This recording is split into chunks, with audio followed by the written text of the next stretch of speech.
P D P نے اپنے 26ویں یوم تاسیس کے موقع پر پیر کو سری نگر کے شیر کشمیر پارک میں ایک یادگاری تقریب کا انعقاد کیا، جہاں پارٹی کی صدر محبوبہ مفتی نے پی ڈی پی کے بانی کے اصولوں، امن، بات چیت اور وقار کو دہراتے ہوئے ایک کلیدی خطاب کیا۔ سابق وزیر اعلیٰ نے اپنے مرحوم والد اور پارٹی کے بانی مفتی محمد سعید کی وراثت پر زور دیتے ہوئے کہا کہ ان کا ویژن اور نظریہ پارٹی کے لیے رہنمائی کی روشنی ہے۔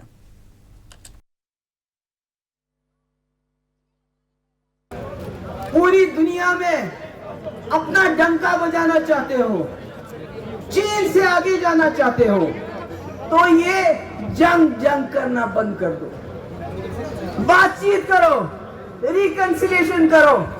مجھے خوشی ہے کہ ایشیا جو کپ ہو رہا ہے اس میں ہندوستان نے پارٹیسپیٹ کرنے کا فیصلہ کیا ہے۔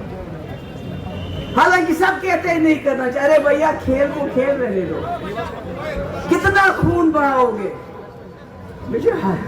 ہمارے لوگ، ہماری جماعت ملک کی مدد کرنا چاہتے ہیں۔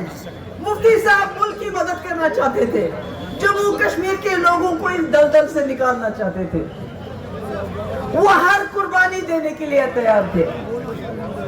اسی لیے بی جے پی کے ساتھ ہی ہاتھ ملایا تاکہ جموں کشمیر کے لوگ اس دلدل سے باہر آ جائیں۔